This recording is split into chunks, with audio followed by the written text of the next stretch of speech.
우리가 세상을 바꾸는 기도를 하지 않으면 세상이 우리를 바꿀 겁니다. 성경에 보면 세상을 바꾸는 기도가 많이 나와 있습니다. 우리나라의 경우 전쟁의 역사를 바꾸어놓은 부산 초량교회 기도회가 있었습니다. 낙동강 전선에서 치열한 공방전이 벌어지던 때에 전국 피난민 목회자 기도 집회를 열었습니다. 교회 전체가 울음바다가 되었습니다. 밤낮 없는 회개 기도가 있은 후에 3일 만에 인천 상륙작전이 이루어진 것입니다. 전세가 역전되었고 서울을 수복하기에 이르게 된 것입니다.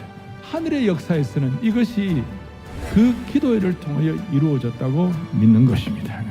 다니엘서 9장의 기도는 성경에서 가장 강력한 기도 중에 하나입니다. 주여 들으소서, 주여 용서하소서, 주여 귀를 기울이시고 행하소서. 곧 그 통치 원년에 나 다니엘이 책을 통하여, 크게 보면 구약의 말씀이죠. 역사를 바꾸는 기도, 세상을 바꾸는 기도는 말씀과 기도가 같이 가야 세상을 바꾸는 것입니다. 말씀을 통하여 예루살렘이 황폐함이 70년 만에 그치리라. 예레미야를 통하여 하나님께서 주신 말씀을 다니엘이 깨닫게 된 것이에요. 말씀의 역사가 시대적인 형편과 서로 동떨어지면 안 되는 것이죠.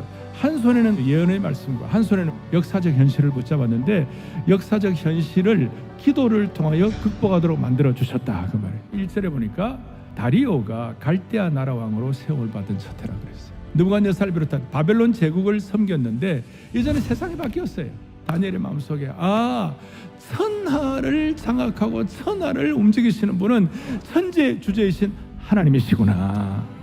시대를 분별하는 하나님의 사람이 된 것이에요. 지혜와 총명을 주었다 그랬어요. 문제를 풀 때에 내 문제로 먼저 시작하지 말고 하나님이 역사의 주권자심을 믿고 그분에게 먼저 의탁하는 기도가 중요하다는 것이에요. 혁혁이 쌓여있는 수많은 삶의 난자 앞에서 여러분과 제가 다른 방식으로 문제를 해결하지 말고 먼저는 정말 절박한 다니엘 같은 기도를 통하여 문제를 푸는 은혜가 있기를 바라는 것이에요. 말씀의 은혜를 가지고 자연스럽게 기도가 뿜어져 나오기를 바라는 것이에요. 영적 전쟁을 위해 가장 강력한 무기가 성령의 검이에요. 그러니까 영적 전쟁의 모든 무기가 갖추어져도 마지막에 기도의 뚜껑을 덮어야 해결이 되는 것이에요. 함께 기도의 짐을 져야 세상이 바뀌는 거예요. 함께 합심해서 기도하고 함께 연합 기도를 해야 기적과 능력이 나오게 되는 것이에요. 에스겔에 보니까 하나님께서 친히 다니엘을 의롭다고 그랬어요. 다니엘은 민족의 죄악을 고발하는 것이 아니라 자신의 죄를 동일시하여 기도에 무릎을 꿇었다. 같이 아파하고 같이 통곡하고 민족의 죄를 우리가 고발하는 사람이 아니라 거룩한 기도의 짐을 지기 시작할 때 하나님은 바로 응답을 준비하고 계시는 것이에요. 우리가 이런 어떻게 보면 거대 담론을 가지고 하나님 앞에 기도할 때 하나님 우리 개인에게 많은 것들을 허락해 주시는 거예요. 기도의 짐을 진 자에게 첫째, 인생의 평안한 쉼을 주시는 것이. 그리고 둘째는 하나님의 상급이 있는 것이. 자동적으로 부흥이 따라오게 되는 것입니다. 우리가 살다 오면 고난도 겪고 원망을 하고 싶은 그런 상황도 있을 수 있어요.